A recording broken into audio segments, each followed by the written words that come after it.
Good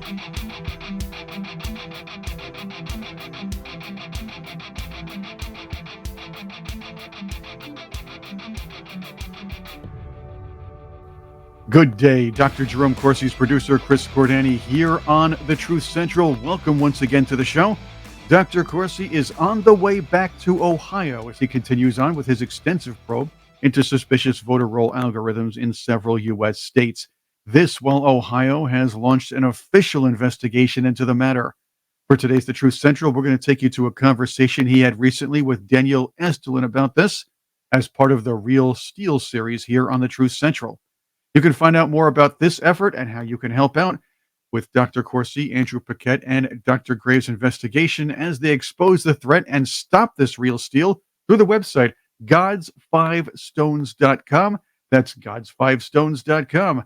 Now, here's Dr. Jerome Corsi's conversation with Daniel Estulin. Good afternoon, ladies and gentlemen. Thanks so much for joining us. This is Daniel Estulin. Welcome to Estulin.media. Today, my guest is an old friend of mine. We've been friends for many, many years, but this is an interview I particularly wanted to talk to him about. His name is Jerome Corsi. He's the co-founder of God's Five Stones. We're going to talk about that as well. He has a PhD from Harvard University Department of Government. That's back in 1972. He's also the author of more than 30 books, economy, history, politics, including 6 New York Times bestsellers and 2 at #1. Jerome, thanks so much for joining us. Always a great pleasure to be with you, Daniel. Thank you. In this interview, I always look forward to talking to you, but I particularly looked forward to speaking today because what I want to talk to you about today is I would like for you to educate us on what governments do, their shenanigans, and how they steal the elections. Okay? So people, for the most part, I think they're good-natured. It doesn't matter if you're in the United States, in Canada, in Venezuela, in Russia, in China, in Spain. Okay, and so we all believe, for the most part, that that our vote counts. So people go out and they fill out their ballot, be it paper or electronic. They press a button or deposit the thing, slip of paper into the hole. Okay, and they think, okay, I voted for this guy. It's democracy, human rights, all that kind of stuff. Okay, and so in the end, you tally the votes. 1 vote for this guy, 1 vote for the other guy, 6 votes for this guy, 2 for the other guy, and so whoever gets more votes wins, and that's what really should, that's how it should be, but that's not what happens, is it? Not at all. We're finding, and this is Andrew Paquette's work. He's really a computer genius. He got a hold of, for 2 years, the New York State Board of Election voter registration file. This is the official file. And what he found in it with genius work, he found that there are algorithms. In other words, it's coded like a cryptography scheme. This is like a professional CIA job in which someone came in, probably surreptitiously, to the New York computers, the voter data in the election board, and they coded it so that they could plant false records, people who don't exist, but yet they get legitimate New York State voter IDs. And then it's like a card marking scheme where these are like the marked cards, and they hide them back into the deck of cards and all the votes, so you can't find them unless you're the criminals who did the code. And then you've got the ability to pull those votes out whenever you want them and use them for mail-in votes. Now, since you've got a legitimate New York State voter ID, when you pull that file out and you vote it in a mail-in vote, that number is run through the computer. It's certified. So you've just certified a vote that doesn't exist. Now, this is an intelligence operation. And what I'm saying is that the intelligence agencies have penetrated into the computer systems of the state election boards. And in fact, the CIA could be running our elections.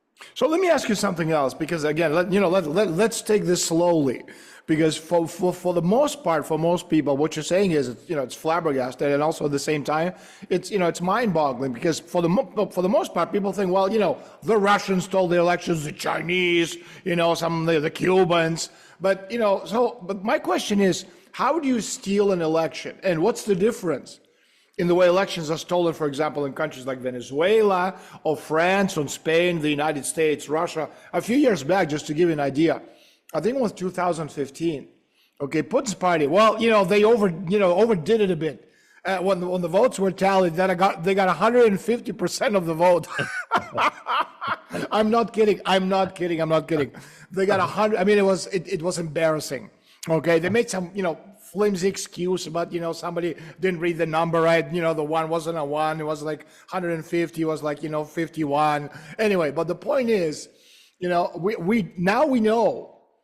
Thanks to people like you, thanks to social media, that elections are stolen and that the Russians have nothing to do with this. So again, just a general question: how do you steal elections? Because in Venezuela they just stole the elections. It's Okay. it's same system, and they use it in the EU too. It's the same system. If you have control of the computer that is running the election, even surreptitiously, as an intelligence agency. I'm a political scientist. My PhD is in political science. You can profile the election. And as you watch the election, you can see which candidate is favored. And if you've got false records planted in the database, that you can vote at will to get mail-in ballots with certifiable numbers. I mean, Daniel, I could come to you as an intelligence agent and say, okay, do you want Kamala Harris to win by 1%, 3%, or 5%? You want her to be leading early in the day, later in the day? You want it to be a comeback? You want me to So you can make so it's like made to order. Whatever you want, it's like building a house. Do you want a blue wall? Do you want big window? Do you want a small window? So like you could literally predict because dial your election. I'll make it go that way.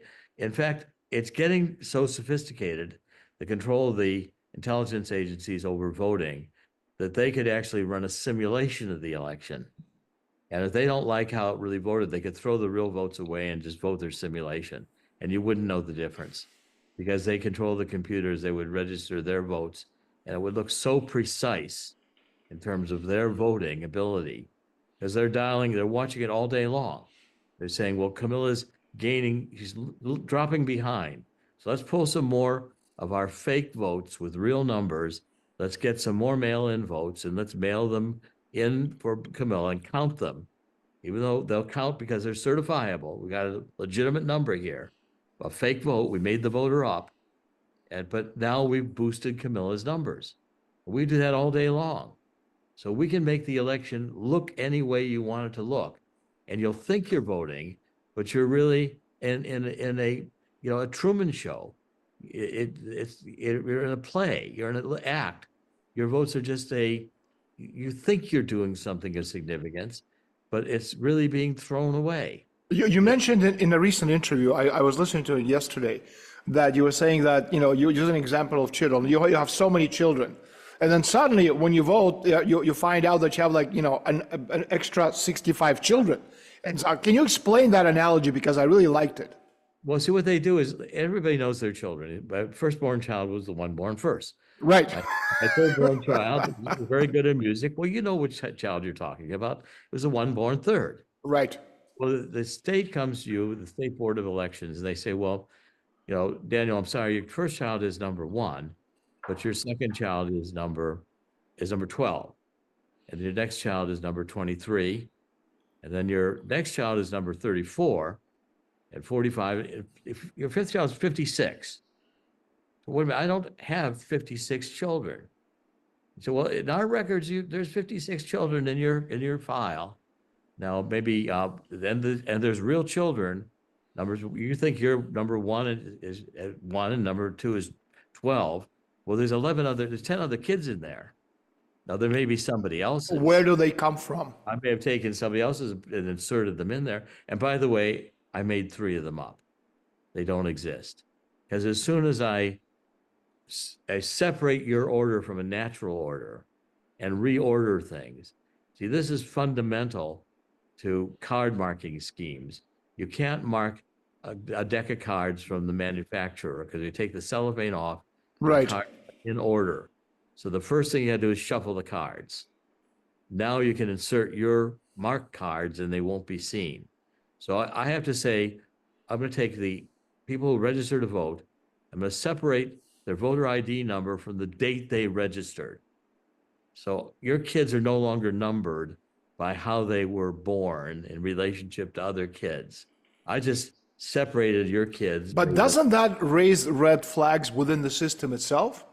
Only if since only the state knows your voter ID number.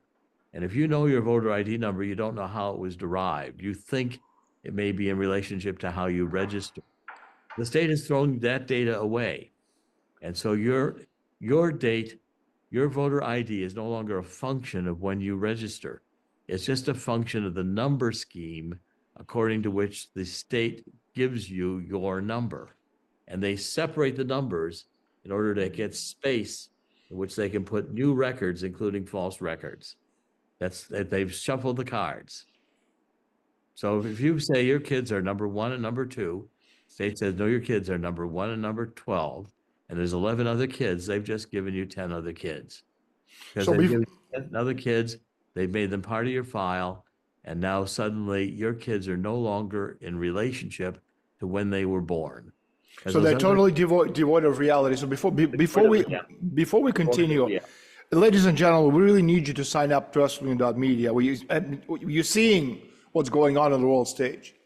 Okay, if you want uncensored information, the information that they can't touch, YouTube or anybody else for that matter, you got to sign up to Heskin.media. Go to our page, go to our YouTube channel, go to all these other places, sign up. Some of that stuff is free because we know they won't be able to touch it. A lot of the things, like, for example, the interviews we're doing right now with Jerome Corsi, well, they don't want this stuff out there because they know who's going to win the elections. They know who they don't want to win the elections. And so when you start talking, good things about one of the candidates they do not want to win the elections, we know what the social media is going to do. So please go to Heskin.media, sign up to our channel, get the subscription and everything else so that we can be together in this and actually beat the bad guys. Jerome, let me ask you a question. The elections in Venezuela, they were just blatantly stolen a month ago, the 20th of July. And they had your QR codes and you had your, the ID and you had all kinds of sophisticated, because allegedly Venezuelan system is the most sophisticated in the world. But they still stole the elections. They done the same in France. Okay, they did the same, as you said, in the European elections. They stole the elections in Spain. They're most likely going to steal the elections in the United States. So do people behind the scenes, in the case of the United States, Donald Trump, does he understand that the people who are running the Venezuelan elections are the same people who are running the French elections, or are they not the same people? It's just the system is the same. And if the system is the same, is it an Israeli system? What do they have to do? Well, these, again, you mentioned intelligence agencies. What are these intelligence agencies and how are they involved, especially on the programming level with stealing the elections? I think they're all involved and they share the same programs. They share the same desires. They want to destroy national sovereignty. They want to move to this new one world order. Even Klaus Schwab has said at the World Economic Forum, we don't need voters anymore. If you go on our website, which is God's, G-O-D, no apostrophe S, 5, you spell out 5, F-I-V-E-S-T-O-N-E-S, plural.com, gods5stones.com. It's the David and Goliath story. Got a lot of data there. We now have an official inquiry that's going on in Ohio. We're going to start one in Oklahoma. I'm in Oklahoma today. So even Maloney in Italy said recently, you think you're voting, but the governments are running the elections. These intelligence agencies work together. They have a common purpose. They want to destroy national sovereignty, want this transhumanism. They're moving towards a new world order. It's a satanic agenda. Did the U.S. authorities learn anything from the 2020 election theft? The U.S. authorities really did not. I mean, they suppressed the information. Again, the intelligence agencies control the news media. So any attempt to get this information out has been suppressed. And the genius of, you can see the paper on our website. Andrew Paquette did work that would be intelligence agency quality work. He broke a code. And so you can see the number schemes in which I'm talking about rearranging the numbers, like rearranging your children. You can see how the votes are by the ciphers, a Caesar cipher put back into the deck, how they can be called out. So in the EU, there's 2 elections. First election, Le Pen and the conservatives were winning. Second election, suddenly the socialists win. They say, oh, the socialists woke up and they surged. Well, I call over, I speak Italian, I speak French, call over to France, I call over to Italy and say, are there people in the polls with this surge? And Dr. Corsi, there's nobody in the polls. The surge is happening in the computers. The surge is happening because the intelligence agencies have now gone to work and they're voting the fake votes that they have stored away. And they're It's a kind of surge that we saw when and the curve, the famous curve that Yes. went up with Biden winning the election against Donald Trump. Telltale signs that the election is being manipulated so that the real votes cast don't count anymore. Now the real election is happening. The real election is happening in the machines by the agents who are running it, and they're covert agents. In many cases, even the state boards of election don't know that these algorithms are in their systems. I'm finding they're shocked. We show them what they have. I mean, I'm in Oklahoma right now today. There's it's got a very small state, but there's 170,000 people registered with the Oklahoma Department of Elections who have registration dates before they were born. Now, how do you register for an election before you're born? Well, those are false records that are put in. Divine intervention, Jerome. Let me ask you something else. When was the last clean election held in the United States of America? That's a hard question. I think we go back even to the 1960s with the Nixon-Kennedy debate. Where I think that was filthy. I think if you look at how sophisticated the election theft has become because of the technology. Yes. If you look at the progression, because I think Nixon knew that, the JFK and his dad, they stole the elections, but for the sake of the system, he kind of. He had a noble purpose to try to preserve the integrity of voting, but he knew he lost the election because it was stolen. And I'm sure, if you're going to design an effective election system where the people really vote, you've got to design it so you anticipate theft. It's got to be so that there's a record that you have that's unique to you that no one else can capture. We've got to rethink our election systems around the world are completely broken. And because they're run through these computers and they're technologically oriented, they're vulnerable to algorithms, and the intelligence agencies can get in there. They write secret codes, they control the election, and even the public authorities don't know they're doing it. And then they certify these elections, which is the key, and make it very difficult to challenge legally, as the courts say the election was certified. You can't challenge a certified election. And what I'm doing now by exposing these algorithms is trying to say in advance, look at how corrupt the systems are. We've gone inside the computers. We're showing you inside the computers that the databases are corrupt. And they're corrupt because of number schemes and coding schemes, elaborate manipulations of the data that are made that are covert. And these are known by only the covert agents who are doing them, who may be Democrats, but usually right now, I think you've got the extreme left aligned with the intelligence agents, because the intelligence agents know that extreme neo-Marxism will destroy traditional societies. And that's their precursor to creating the New World Order. If you're looking at the 50 states in the United States of America, what's the most corrupt and the least corrupt in your opinion? Well, I think the most corrupt are states like California and New York. Of course.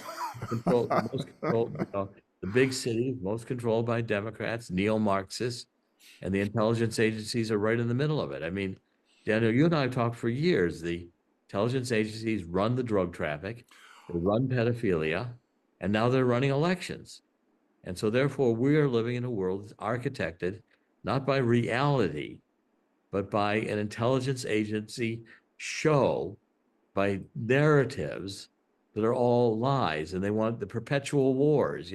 Why do buildings that were not hit by airplanes in 9/11 fall down? Building 7. Divine intervention, Jerome. Divine intervention. Yeah, where were the weapons of mass destruction in 1991 when we invaded Iraq with Saddam Hussein? Why do we have a vaccine that doesn't stop you from getting the disease? In fact, the vaccine may kill you. These are all lies. And the intelligence agencies feel now they're in sole control of the media and the narrative. They're so in control of psychological abilities. They can now they don't need voters. So they're no longer afraid. You know, the mask is off. They say, "Hey, here we are." You mentioned drugs. If you look at the, especially during George W. Bush administration, if you look at the 4 states, and I talk about in my book Shadow Masters, that biggest contributors to the election cycle: California, New York, Florida, and Texas. The 4 states that launder more drugs than any other state in the union: California, New York, Florida, and Texas. And so at the time, you had California and New York run by the Democrats, and the Bushes, they ran Florida, Jeb Bush, and Texas. And so drugs certainly had played a very important role in how the election cycles were actually put together. But let me ask you something else.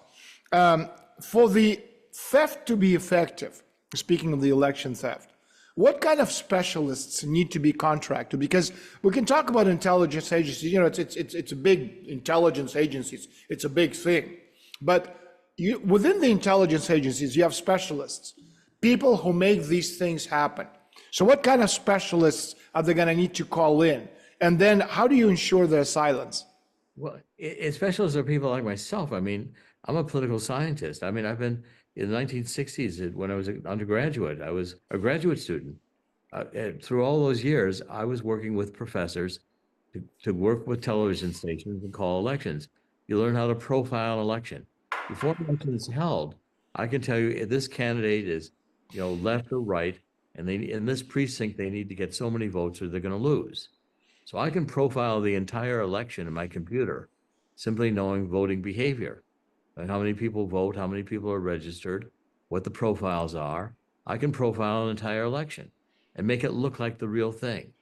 That's the reality, is I can make it look even more real than a real. But you still, if you're the intel agencies, you're going to need to hire specialists, maybe hackers, maybe computer programmers, to make sure that, you know, you set it up in a way that makes it look real when it's a fact it is not. So what kind of specialists are these people going to have to call in? You're going to need people who know how to get into the mainframe systems of the state election boards of election to get to manipulate their computers.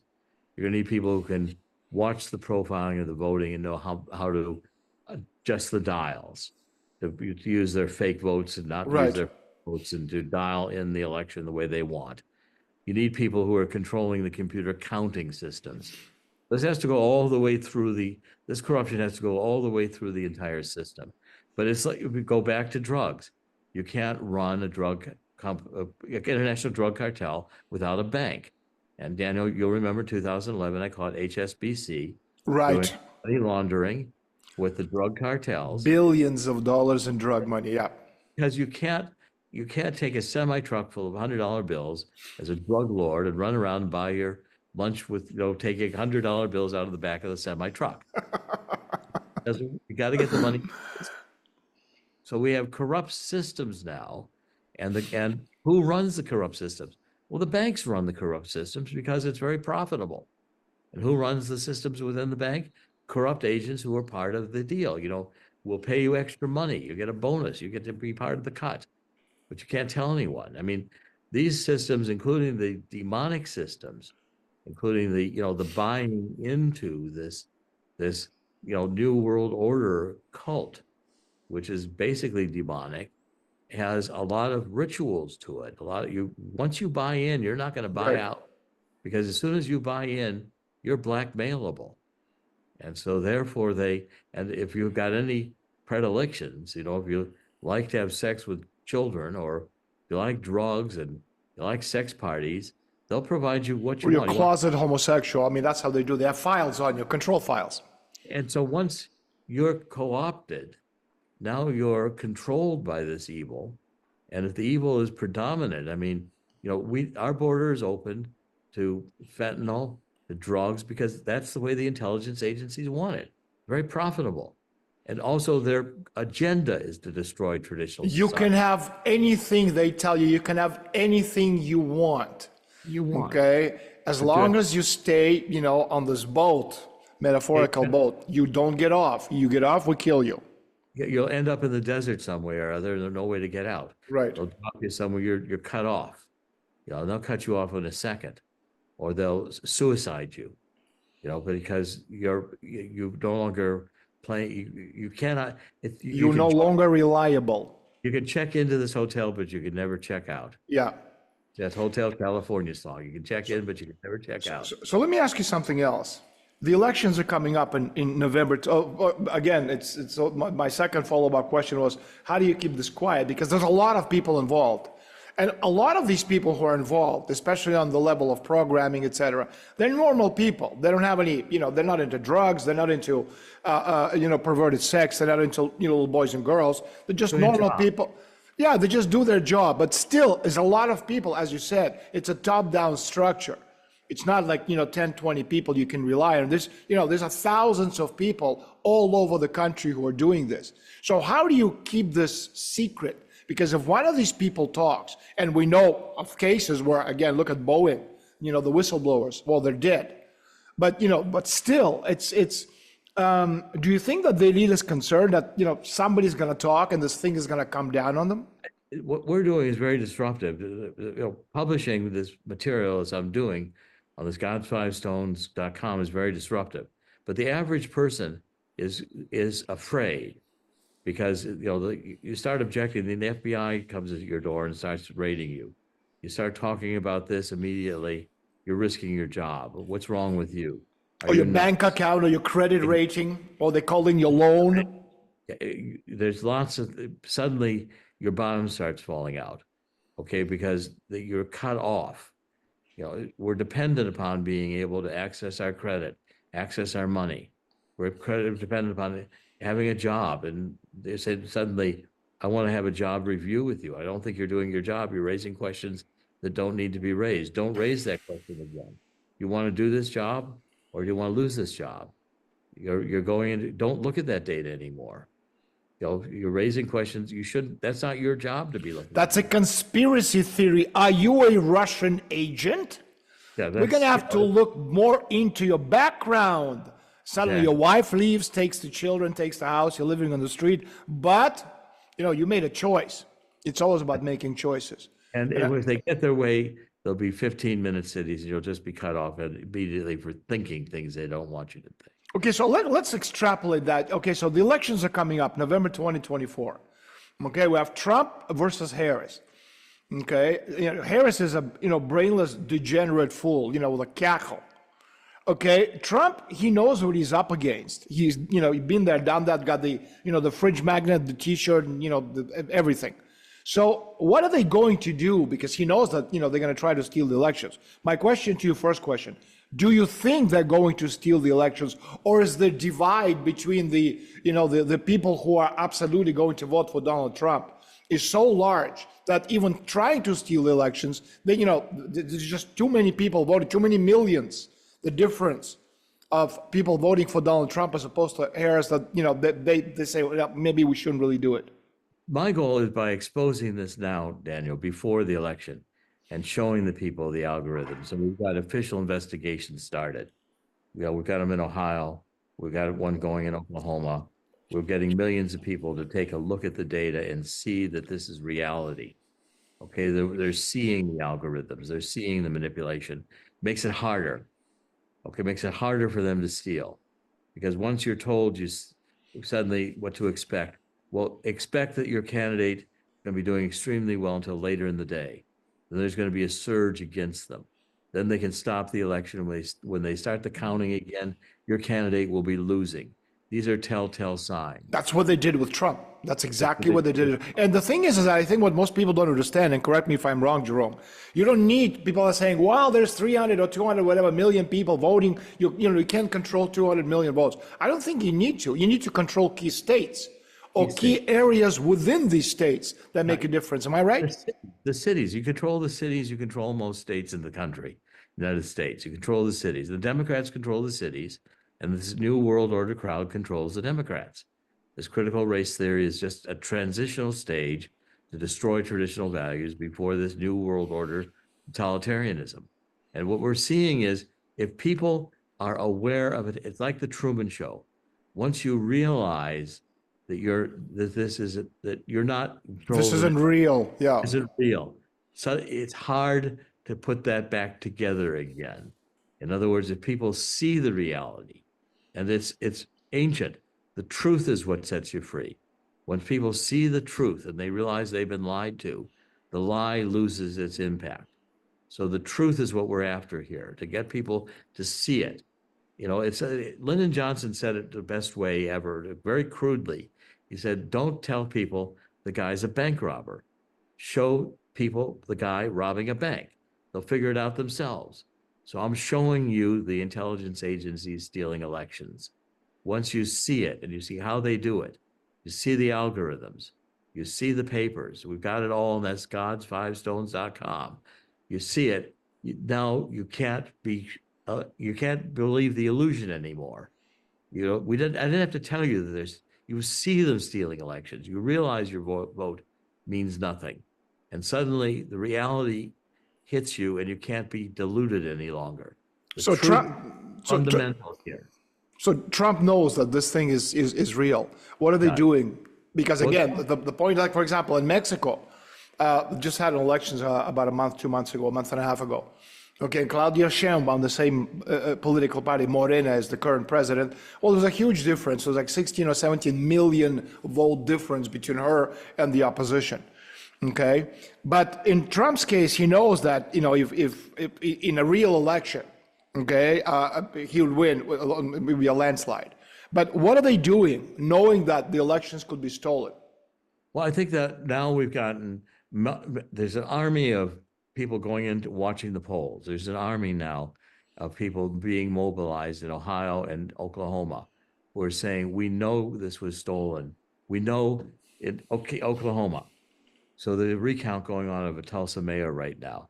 We revealed yesterday that there's 170,000 people in the Oklahoma registered to vote with the official state ID numbers to vote in Oklahoma who registered before they were born.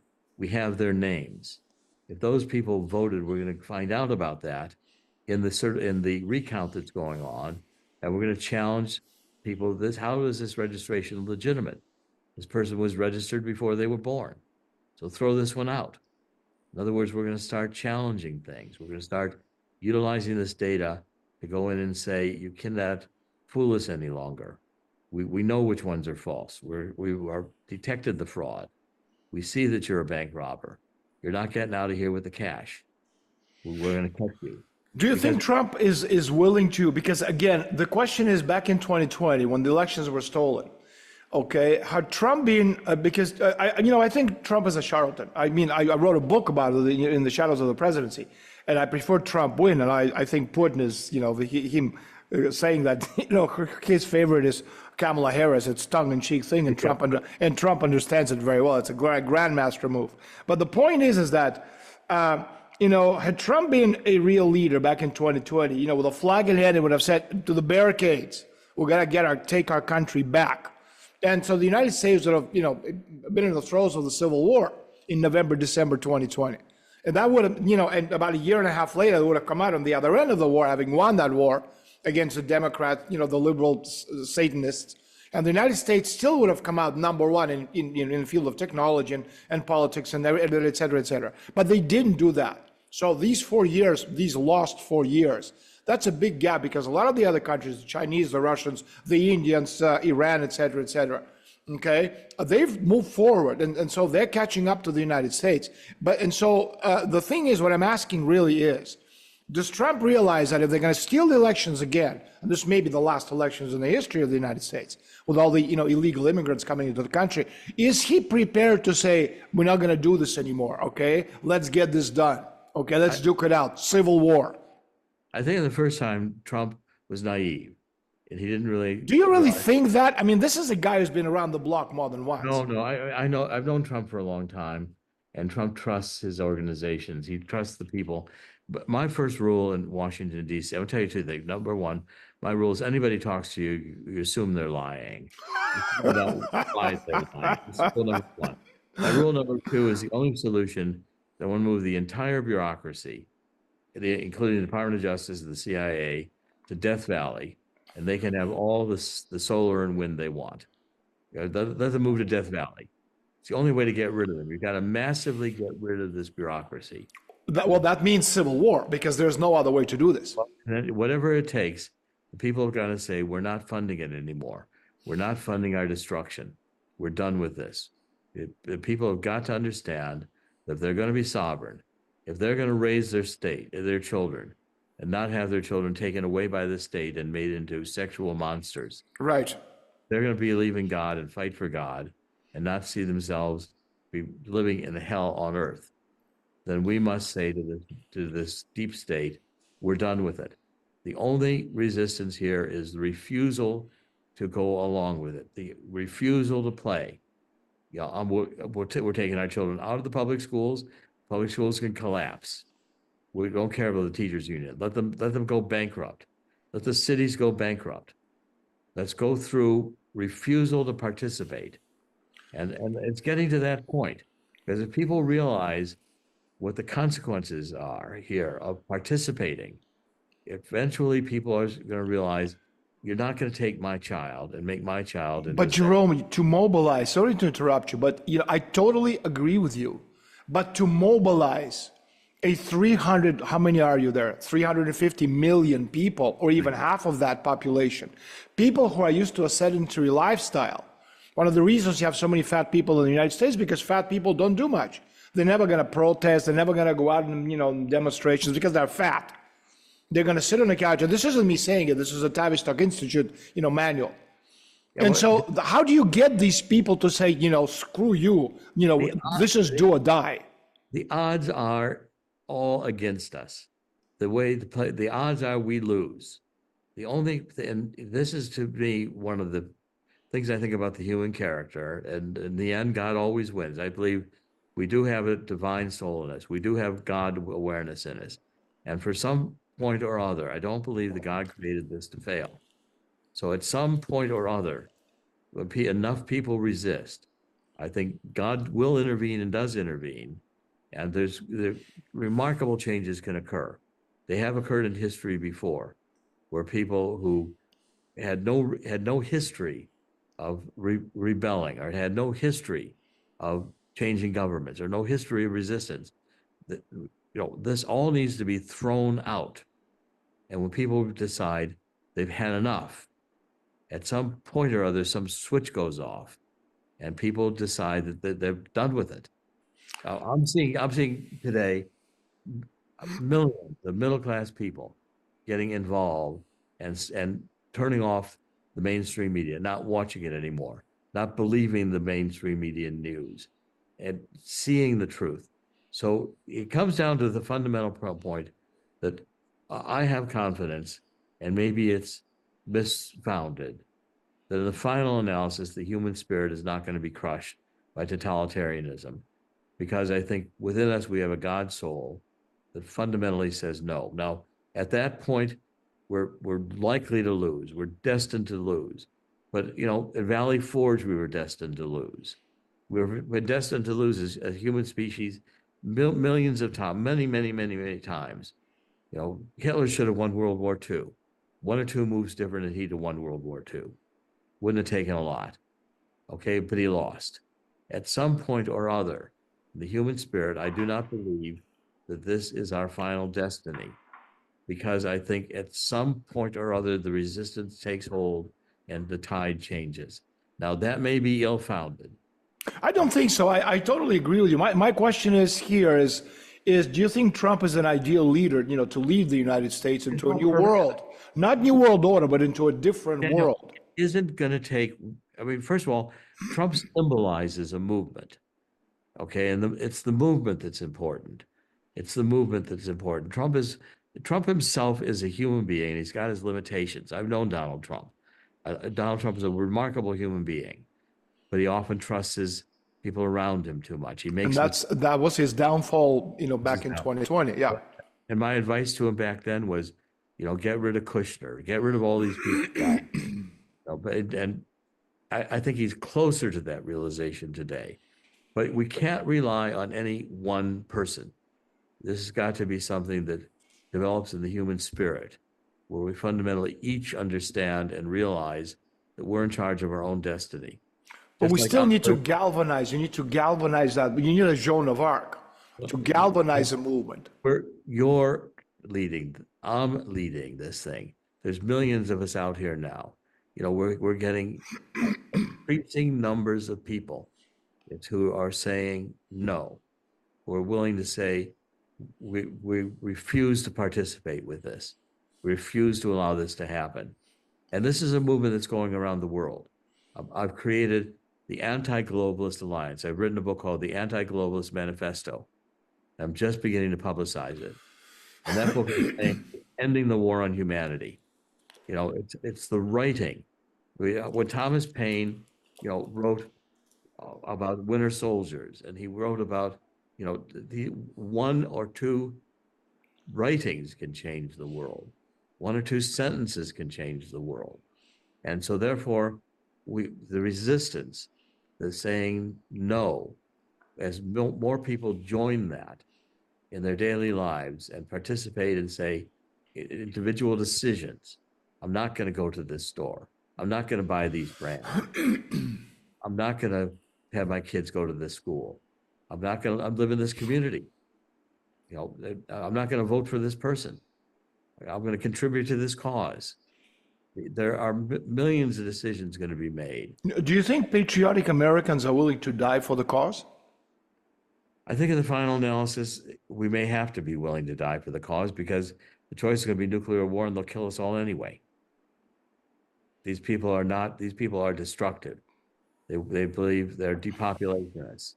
Their aim and their goal is to kill millions of people, and they will do so. They will not hesitate to kill millions of people.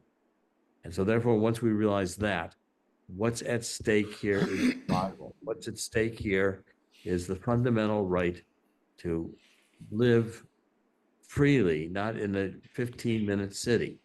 If we don't do this now, our destiny, the powers that be, the World Economic Forum, they have all the money, they've got all the power, they've got all the institutions in their control. The odds are all in their favor, except that they're evil. And Satan always misses a point.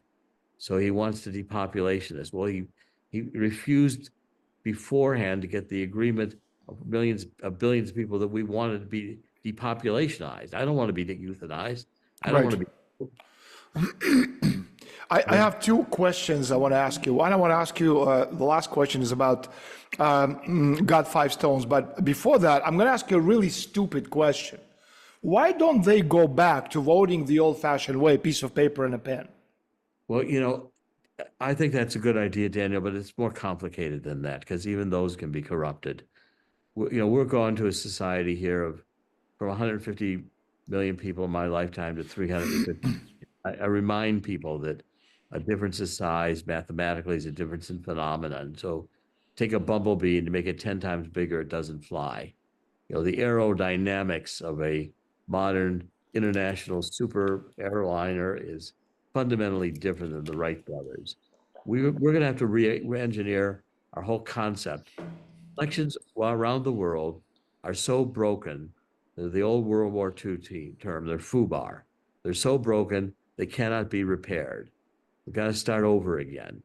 We've got to start over again thinking, how do we give people an individual number that's their vote that cannot be taken away and cannot be compromised and cannot be stolen? We have the technology to do it. If you miss a credit card payment, they come after you. Immediately. Yeah. So, you know, I'm in a joking fashion saying we should use the credit card technology to vote.